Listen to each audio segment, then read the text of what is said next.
Go. All right. Well, we're going to look ahead now to next week's game. Back with here with Coach Phenom. And as you may be able to see on the screen, I do have a special guest about to join us. Welcoming in Oh, the get the hell out. coach of Fentanyl, Ed Regler. How you doing, man? Good. How are you? Good. Glad you could join us. How you Yeah. doing? How you doing with this, Phenom? I don't know. Caught me off guard at this one. Yeah, I figured it'd be a cool little surprise for you, but Yeah. Definitely the matchup of the season. thought that was last week, but all right, so I'm sharing my screen. You guys can see that, right? Mhm. So I'm just going to jump right ahead to your guys' matchup because I know Ed's a pretty busy guy, just bought a house, got a fiance, doing the whole thing. So busy guy, got stuff to do. Probably going to get drunk, celebrate the USA win today, but just talk about your matchup this week, man. How you feeling? Uh, I feel like my team's been slandered again. On ESPN, it shows me as 5-point underdog.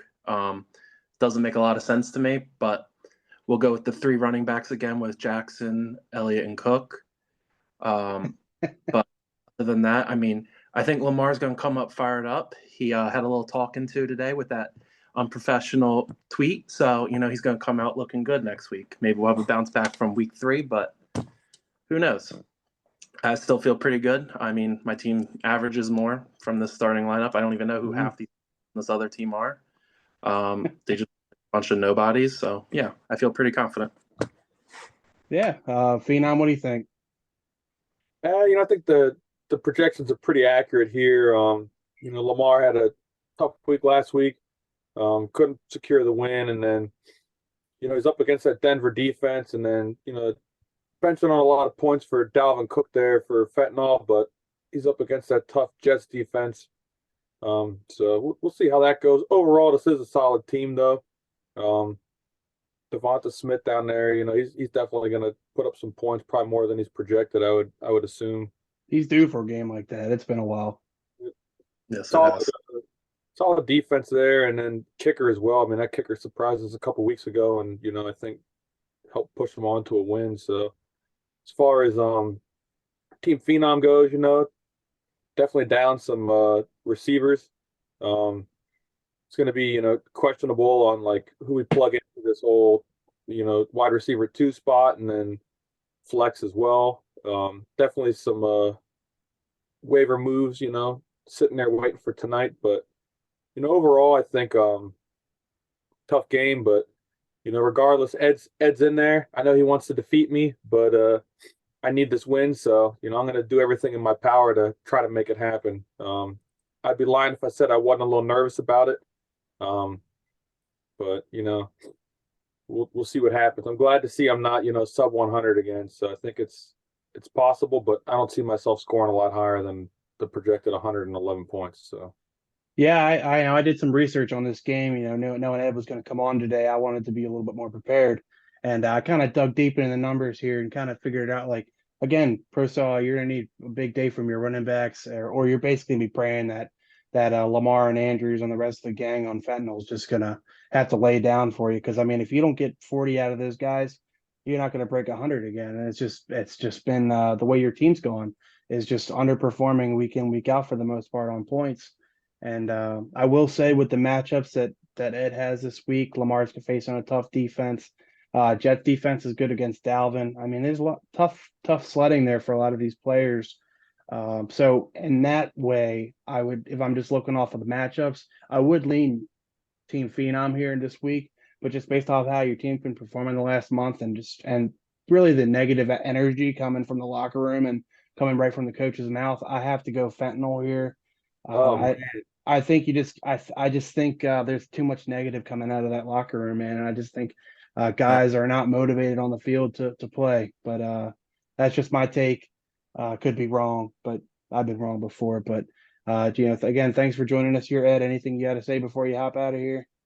No, I think the Ravens are actually going to be pretty good this weekend. I have high hopes for Andrews and Jackson. So, yeah, we'll see. I think they're going to come out fired up. All right, man. Well, with that being said, I appreciate you joining us. Kat, enjoy the rest of your evening. Yeah, likewise, both of you. Ed, All right, peace.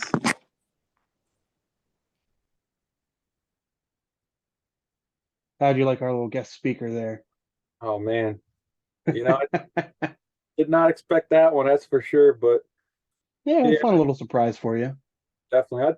I'm definitely a little worried about this game. I'm not gonna lie. My biggest fear is that Jackson, if he doesn't get the receivers open that he needs to, he's just gonna make shit happen.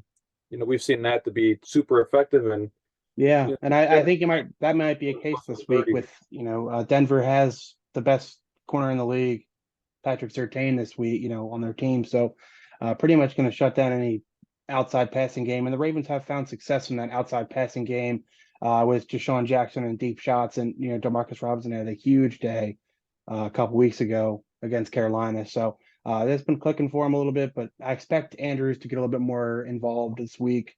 And I'd expected probably one good touchdown pass or so, or two from Lamar and probably some running. So we'll have to wait and see. Denver is a good defense, though, so I could very well be wrong about that. But I think it'll be a good game. That for my reasons I said earlier, I do lean fentanyl here just because your team has been underperforming all in all the last bit of time here. But if you hit your projections, you have if this is where it all begins and ends for me with your team. So, but just moving on here. Just off first glance, I like my chance this week. I feel pretty good about it.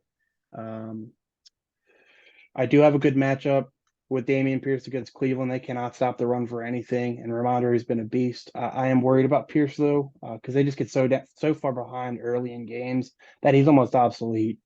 So I need him to have a decent day. I got good matchup all up and down the line here. Miami gives it up a lot in the air. Chicago's bad. Just I could have a big performance this week. As you noticed, I benched Kamara last week. He only got me 4 points anyway, so it's not like it did me any good. Guys pretty bad at football these days. Um, Yeah. but just looking at risky, I'd say again, inconsistent with his team. If they perform to the capability of the names on this roster perform, I'm gonna lose. That's just he's got better names than I do in a lot of positions, and but it just hasn't been the season for consistency for guys like Mike Evans. He's usually a model of consistency and other things like that. But I just expect a strong day for my team here to really clinch that playoff spot. I feel good about it. As long as Fields plays, I feel strong. If he's not on the field, then I just opens this thing wide open for me to get knocked out here and move down. But what do you think? Yeah, I think you nailed that one. Fields is going to be key for you. Not a whole lot of good quarterbacks in free agency.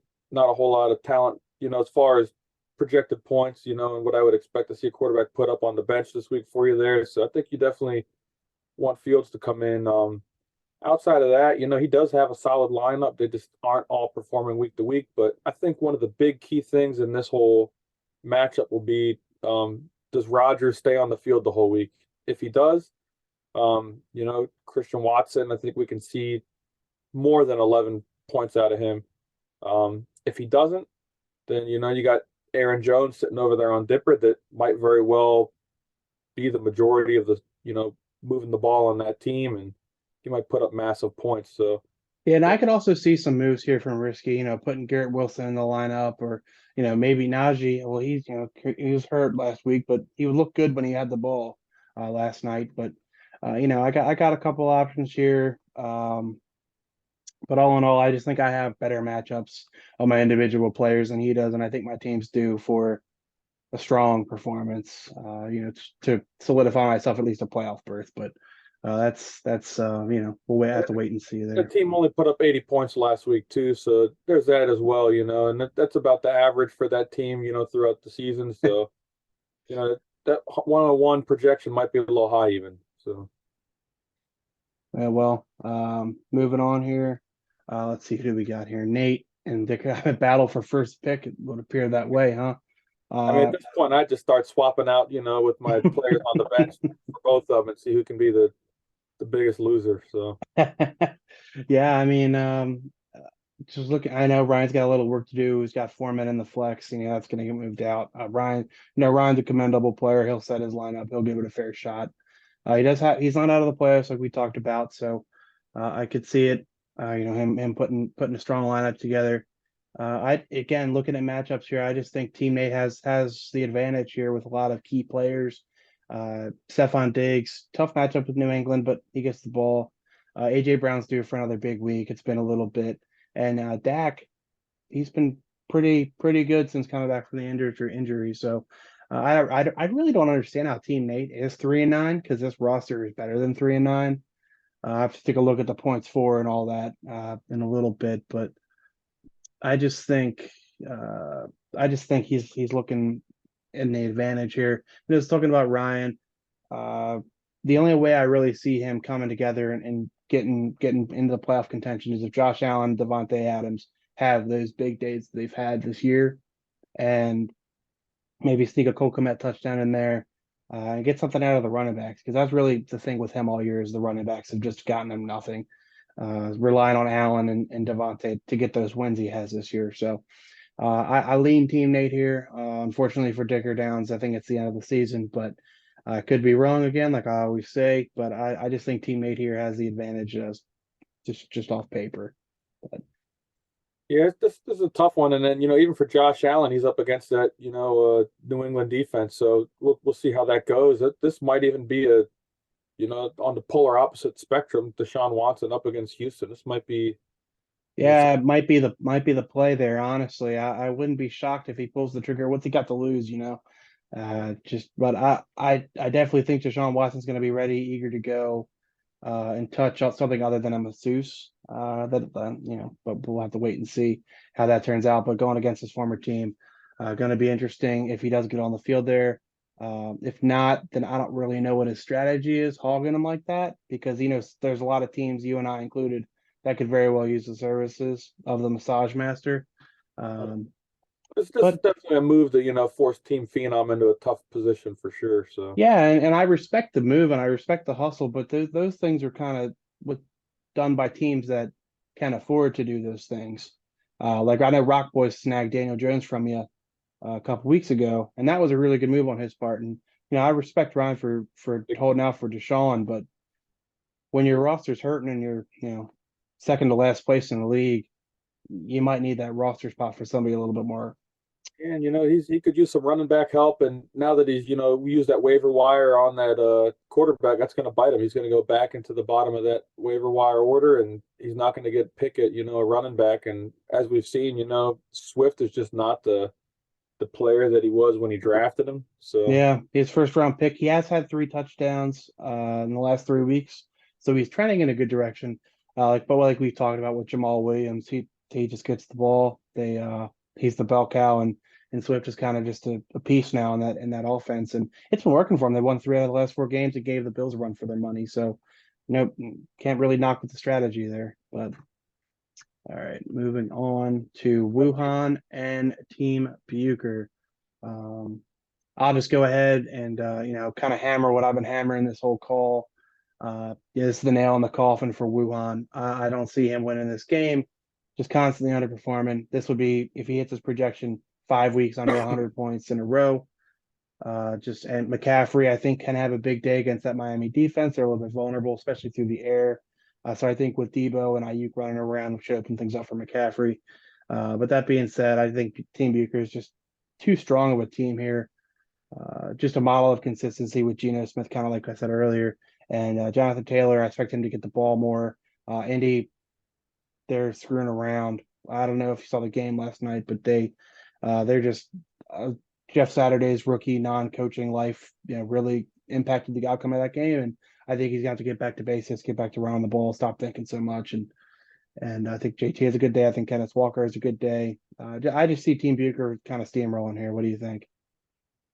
yeah, I think it's definitely going to be. I'm leaning towards Team Bucher. Even though I love to see when Wuhan wins. That is a team I enjoy watching. Really can't think of a more humble manager, than the Wuhan's guy. Really doesn't talk a lot. Really sincere, honest guy all the time, and definitely doesn't try to get on people's skin in any ways. And just couldn't happen to a better guy. But yeah, continue.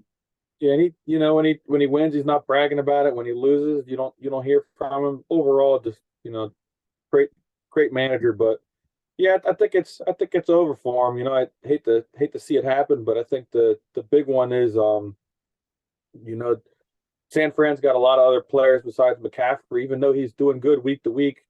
We're I don't think you can see him, week to week getting above, 15 points or so, like some of these running backs cracking 20 every week. And then with Rodgers potentially being injured, this that could be the end of all for this Yeah, team. Rodgers does play well against Chicago, I will say, but again, he definitely won't be 100%.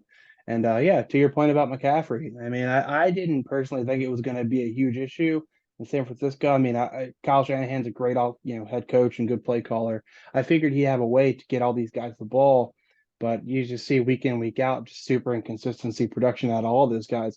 Ayuk seems to be the only one that is consistent, and he's average unless he gets a touchdown or two, but.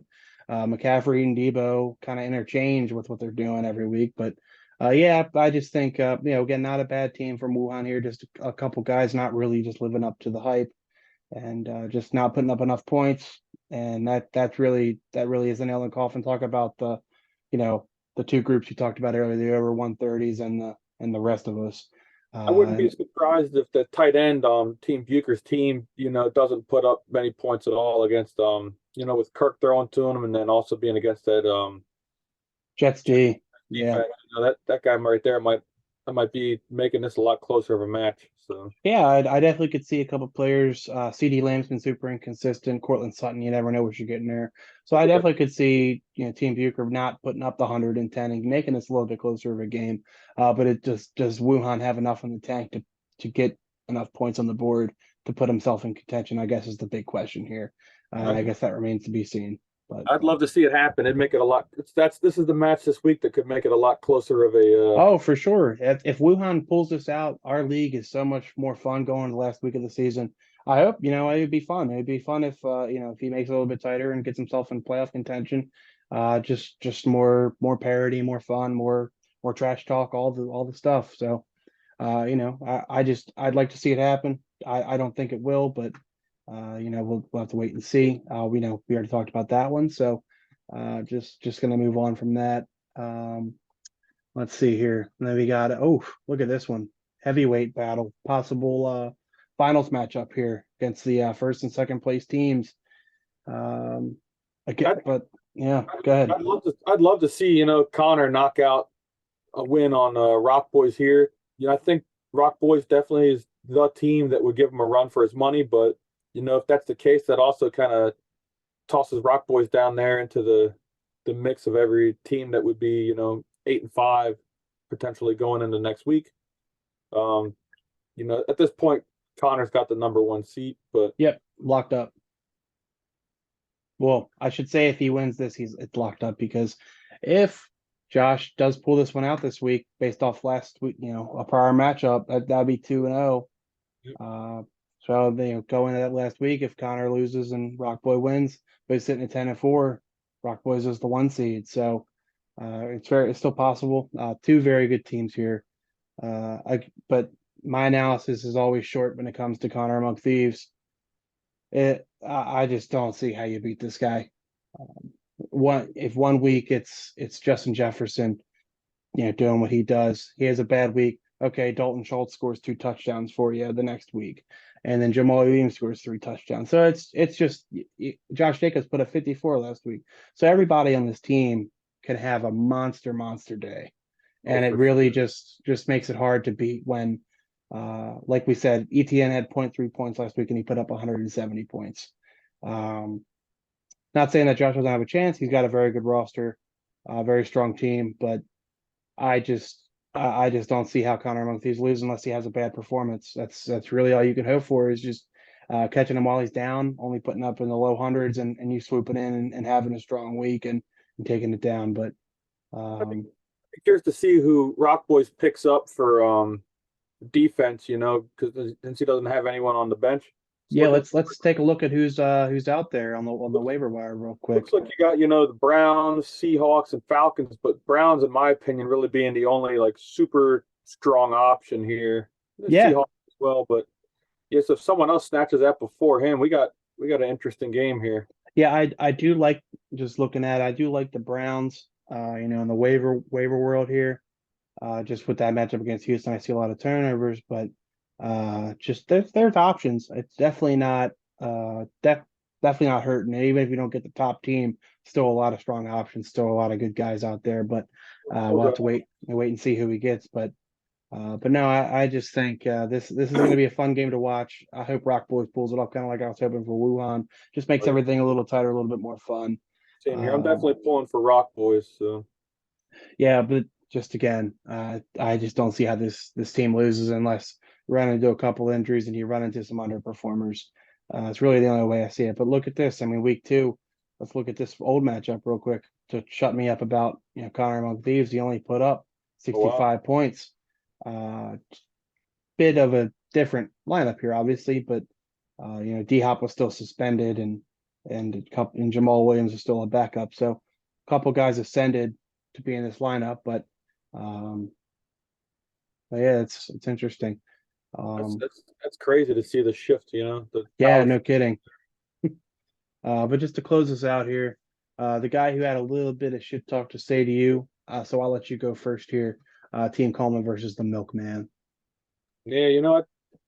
This one here, as far as like who's gonna get into the playoffs or not, like I personally would rather see Team Coleman win in the sense of just to even things out a little bit more, but I don't think it's gonna happen. I think Milkman's gonna pull through on this. Justin Herbert's been playing awesome. He's up against the Raiders, so I think he's gonna have a fairly, easy match with that one. Derrick Henry's always just performing. Tough matchup against Philly, but it doesn't really seem to stop Derrick Henry. That doesn't stop that guy. He'll be throwing touchdown passes against those guys. Yeah, and then overall though, I think it is a pretty tight matchup. I'm kind of surprised to see it, with over a 10-point disparity here.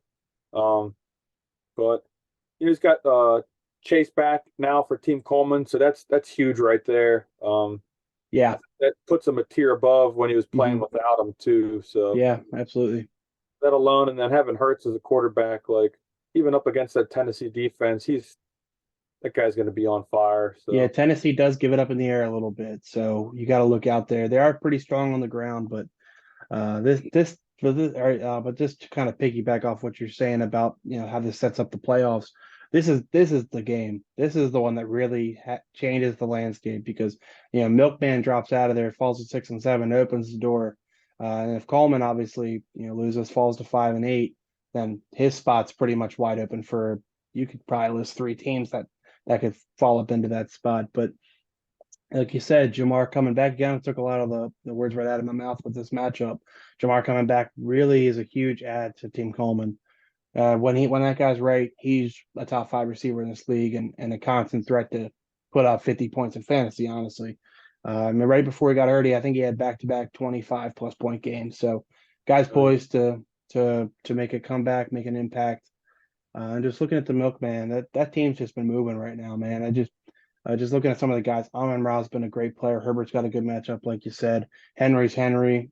Cam Akers, getting some value out of him finally. I know he had a couple goose eggs this year and he sat out a couple games, but all of a sudden seems to be kind of a player now for the Rams. Very bad offense though, so I don't know if you can really depend on that guy.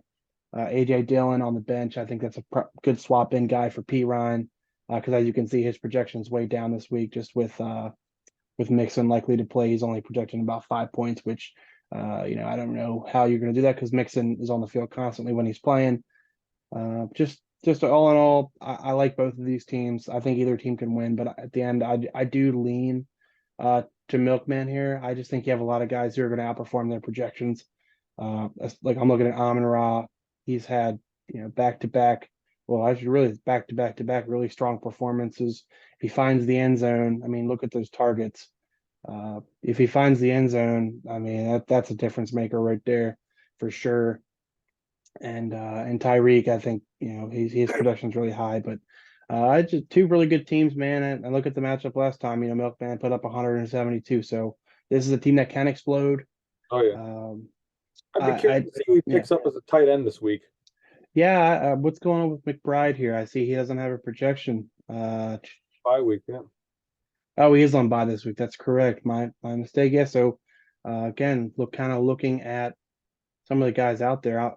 This isn't going to get posted until after waivers go through. So, harm no foul, tampering wise. A couple options here. There's the guy right there. Yeah. Uh, That's- Taysom Hill. Be loved in this podcast for sure. Sure he knows that. I'm sure the word's gotten out to him about us. I wouldn't be Um, surprised if Risky Dipper tries to pick him back up again. that some when you got a guy rostered for a couple weeks, man, sometimes you fall in love, and it can definitely happen. But couple options here that I don't hate. Noah Fant, I think, is a decent option to pick up if you're looking for a tight end. Um, Evan Ingram is a little bit touchdown dependent for me, but there's some options here. Nothing tremendous, but the tight end position's been.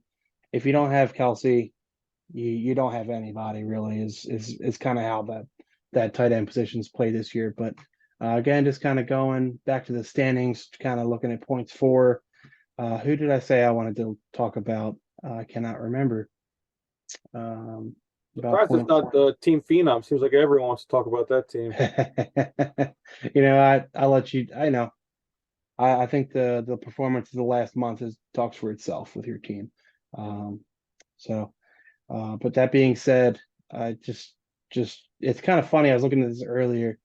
This group here within 75 points of each other, and then you got this guy 200 points ahead of everybody else. That's just, and I know he has the least points for as well, or points against, but I don't think it really matters when you're putting up that many points in week in, week out. And this is why I'm so down on Wuhan. Takes over the number one points for spot. Just team not performing well, and I find myself at the bottom of this rung with all these guys. So I'm not saying my team's a powerhouse. I'm not saying my team's gonna do it. Yeah, I just like to get in the dance and see what happens. But just interesting to see how this all shakes out. Team Phenoms, sliding down the list here too. I know you were hanging out in this upper echelon here and here, and it's kind of been a fall from grace for you a little bit with the cup injury for sure. But did well enough early in the season to kind of put yourself in position to play. But with that being said, that kind of wraps it up for us. Super exciting. Love doing this podcast with you, man. It's been a good time. Same. Yeah. But any closing statements? Any last little bits of shit talk before we end this call?